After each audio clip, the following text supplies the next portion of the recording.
have our optimist and the pessimist, Dr. Chaitra Jayadev and Dr. Jay Seth. I request both of them to occupy their positions in the ring.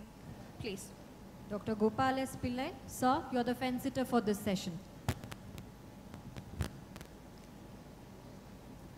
So, good morning everybody. First, I'd like to thank Dr. Guru Prasad. I think he's made my life very easy. He already says reversal is possible and it's a useful sign. So, I just will quickly run through my slides, no financial disclosures, but we've all been so used to looking at CMT all these days. We've seen retinas which are really thick but with fairly good vision, and thin retinas with very poor vision as well. So we do need drill because it's a very useful sign. It is first described in 2012 in an RVO meeting where they said that it is an important parameter when we're looking at center involving macular edema. And then on, they did say that this is a marker even for those with resolved diabetic macular edema to prognosticate. So they said that those patients with edema and drill had poorer outcomes as against those with resolved edema and no drill. So going on to literature, just to summarize, foveal drill is associated with a worse baseline visual acuity in patients with DME, worse predicted visual acuity at the end of treatment itself, reduced visual acuity even in those patients in which the edema is resolved. It correlates very well with macular capillary non-perfusion and the FAZ, which is an indication of the macular function. And it is associated with increasing severity of DR, especially proliferative diabetic retinopathy, and also with structural disruption even in the outer retina, that is the EZ and the ELM. So that was as far as macular edema goes. What about those patients in which we don't see macular edema but very early DR changes? Even in these patients, they saw associated with higher BMI, longer diabetes duration, and a greater likelihood in those patients with mild to moderate than in those with no visible DR. So this is one of their slides in which they have shown there is no macular edema, but you're still able to see drill. So drill reversal does happen, and importantly, it correlates with visual acuity. So this is one of the landmark papers which showed us the prediction of visual acuity using drill. What they saw was a 300 micron drill increase during 4 months, showed a 1-line decrease.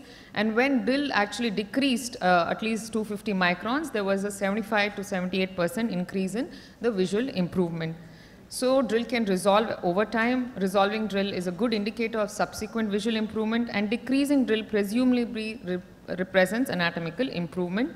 And the reversibility potential actually declines with increasing duration of drill. So this is another paper that shows the different types of drill reversal. They actually found A to E, wherein A represents absolutely normal baseline OCTs where there was no drill up till E. So the reversal pattern that they saw here, this is A in which there was no drill. These were early resolvers in which there was resolution of more than 50% of drill at the first or second visit, and it was stable or improved at the end of the study.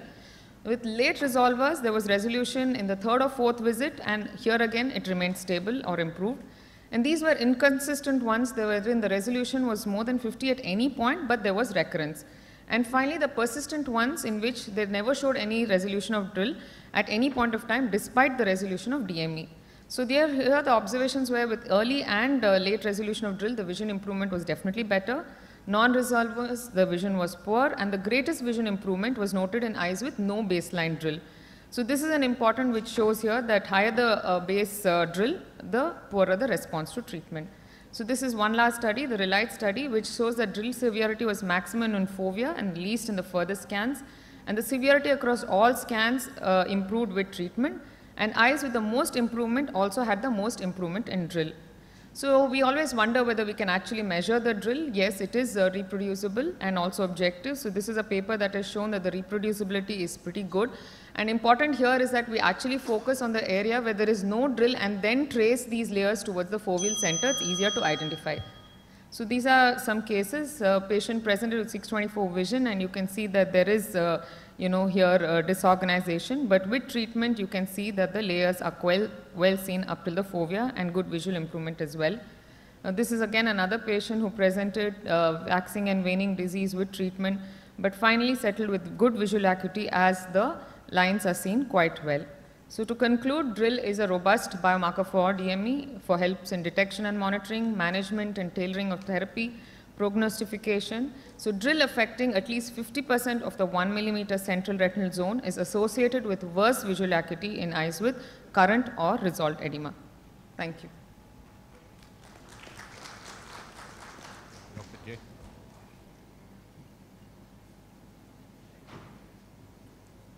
Can we have the slides, please?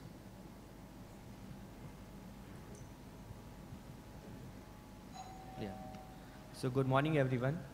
First of all, thank you, Dr. Unni, for giving me an opportunity to play the devil's advocate here. So my topic is, does drill reversal happen and is it useful? So I am the pessimist over here. So we'll directly cut to an interesting case of a 65-year-old gentleman who was a known case of diabetic since 10 years.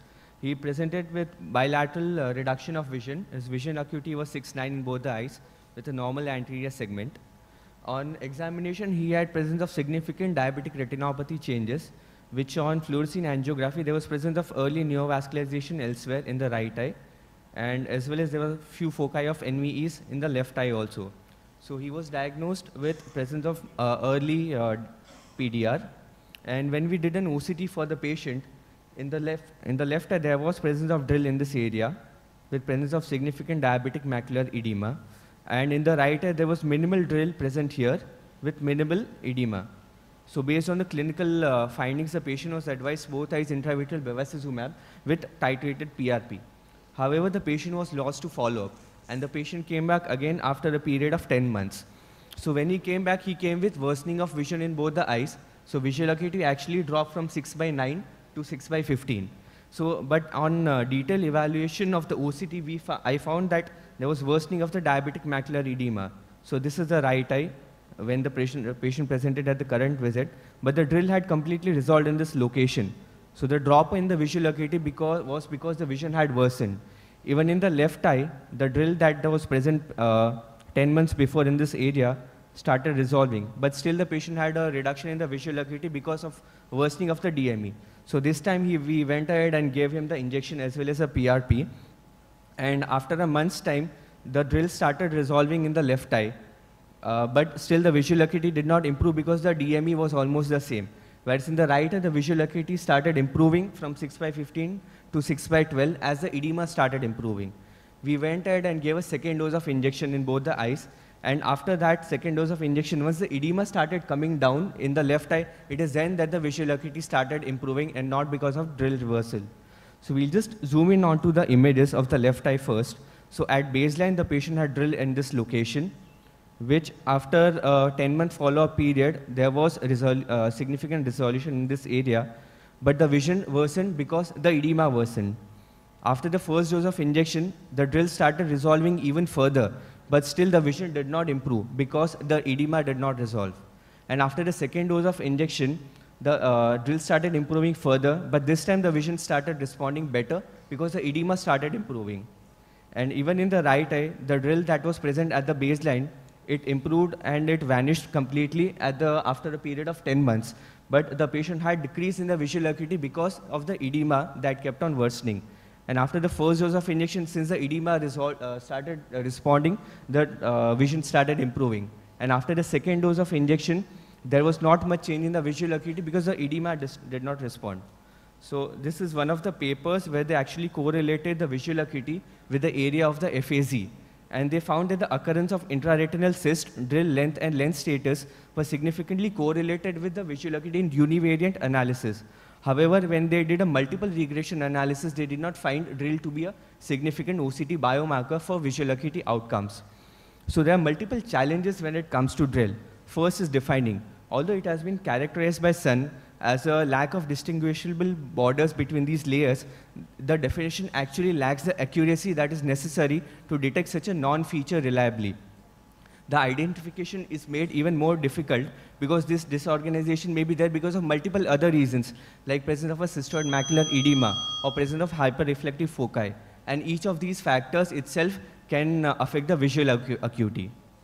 And identification also depends based on machine. So machines such as Spectralis, which has got a high signal to noise ratio, it will be much easier for us to identify this OCT feature as compared to other imaging modalities. Also, there is very high intra and inter-observer variability. The interpretation is also very different amongst different people. and the pathogenesis is still not very well defined. Some say it has got neurological pathogenesis, means loss of ganglion cell layers, but still there is lack of any histological documentation for that. Others say it is because of vascular ischemia, and they have correlated with an increase in the FAZ size. So what can explain the reversal? Maybe because of reperfusion, but still there is lack of documentation. So everything is just a speculation, a hypothesis when it comes to drill.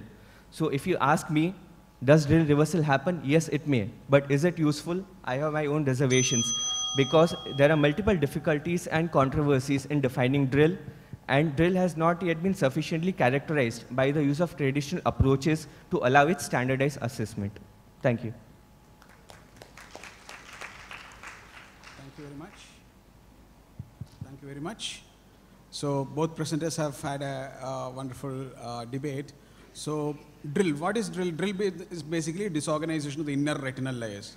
So that means that the transmission of impulses or whatever transformation of all these from the photoreceptors right to the ganglion cells is basically damaged. And they say it's basically the hyper elongation of the bipolar cells which actually break the process. And that is the reason why the functional element is reduced.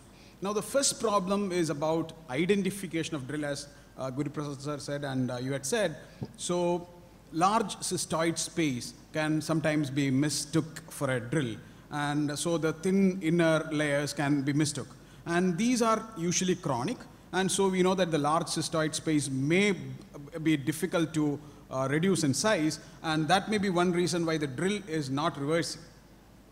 So the other problem is whenever drill occurs, there is disorganization. And if there is a resolution, the foveal thickness significantly reduces. And foveal atrophy, we know, is a condition in which there is significant poor prognosis in terms of functional visual acuity. So these challenges are there. So in all your pictures, I could see a lot of hyperreflective spots, a lot of other biomarkers which are also there. So if we take drill as a single thing, probably if drill reversibility occurs in some cases, definitely there's going to be improvement. Like in an ischemic retina, even if there is a reduction in edema, there's going to be benefit, but the benefit is not going to be as huge as in a case where there is no drill. Whereas in some cases in which the large cystoid space or so-called inner retina is completely disorganized, it doesn't come back. And that may be the reason why it is not happening. We also did one small study of about 40 patients. We looked at about 4 or 5 patients with drill. And we found that some patients are improving, some patients are not improving. So the whole thing is divided. I am not able to actually say that drill per se is a sign which will, because there are a lot of other factors involved in that. And one more thing, we did one cytokine study on drill. Just as I said, in high reflective spot, it was about IL-8 and MCP-1. Here, IL-6 was 10 times that of the non-drill patients. Thank you. Thank you. Actually, it was very interesting in the sense that Jay split it further. So he showed patients where the edema persisted but drill resolved, and then said like vision is not improving. So who is right, who is wrong? Yeah, Dr. Parveen, you want to say something? No, I just wanted to probably, whether we are missing something in the definition of drill. I think there should be an element of chronicity, or that you measure drill when the edema is less than 300 or 400 micron. In presence of a 500, 600 micron of macular thickness, can you really measure drill? So I think you've summarized the problem. So drill's an optical phenomenon where you're not seeing the layers, and the layers depend on the alignment of highly reflective cells in the inner retina. Anything that disrupts it will cause drill. And that could be a chronic phenomenon like capillary dropout in diabetic macular ischemia that we assume is irreversible, and then drill's just a proxy for that. Or it could be an acute event. We saw images of retinal vein occlusions where you'd have drill because inner retinal edema with an acute ischemic event means you can't see the layers, where that will then resolve with thinning. And then there's disruption due to macular edema and local leak. So all of those could disrupt your layers, and then it depends on looking at the context and a temporal element, which makes it clinically slightly difficult. Just to throw it up there, any other thoughts from the panel? So within 15 days of vein occlusion, you can't say drill is present. So well, it depends on how you define drill. If you can't see the inner retinal layers, is it disrupted or just loss of definition. So part of it is how we define it, and the definition needs to be reproducible and clinically applicable. I think we all have a gestalt as to what drill is, but which bits are reversible and which are irreversible, and whether doing that in the context of an angio-OCT of the macula to see the capillary dropout, whether that makes it more useful, I think we need to know more. I think all the speakers and this discussion are all talking about, they start off with the same thing, that drill is disorganization of the inner layers. But then we lose the way. When you have cystoid spaces, you're going to have a compression of the layers. That's not the same thing as disorganization. Compression is going to be, the bigger the cystic spaces, the more the compression. The more the compression, the less your ability to predict whether this is reversible or not. So many of the cystic spaces will, once they go away or become less, what you're saying drill will go away, and you say drill is reversible. That's not drill. Either we differentiate that. Unless your definitions are very specific, you're going to get wrong answers. And that's what's happening here. If you consider drill in the presence of huge cystic spaces, you're actually misdiagnosing drill. But if you diagnose drill when you have minimal cystic spaces and now you can't see the layers, now you know that this is not going to be reversible. So you have two types of what you are calling drill. One which is not reversible, which is the solid kind of picture, not many cysts. That's not going to go away if the layers have not come back. But the ones with the cysts, the best way is do not define drill as during that period. And if it is only in the fovea, it has no value. If the cysts are beyond the fovea, then obviously that compression can go away and everything can reverse. So this is one. The second thing is the quality of the images. If you take stratus images, everything is drill. On the other hand, if you take the best quality images on Spectralis with clear media, you'd be able to say a lot of these which you're calling drill are not drill.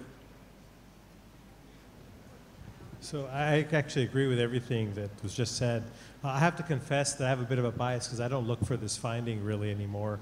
And I have to say that the original Sun and Aiello description, the intention was really not to look for a reversible feature. They thought this was evidence of ischemia, and that was sort of the pre-OCT angiography days when we couldn't always get a sufficient quality fluorescein angiogram to assess the capillary perfusion. That problem has now disappeared. So the real question is, if you do an analysis where you include OCT angiography, you really have to see, just like the Freund paper where they look to see, does it still stay in their multivariable model drill? That's what we need to determine. My suspicion is that in most cases, there won't be additional predictive value that the drill will add that we don't already get from other measures in OCT angiography. I will say, I'm guessing that. I don't know for sure because there could be other elements that drill captures beyond just ischemia.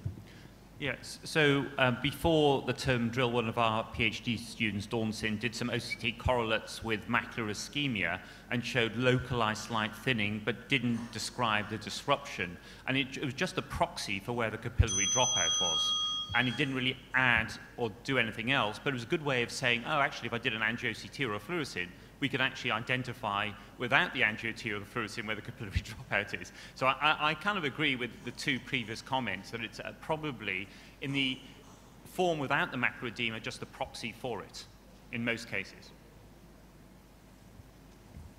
Thank you, Dr. Chaitra. Thank you, Dr. Jay. I think what we take forward here is like drill or not, make the edema go away, and drill is still a controversy whether you can define it appropriately.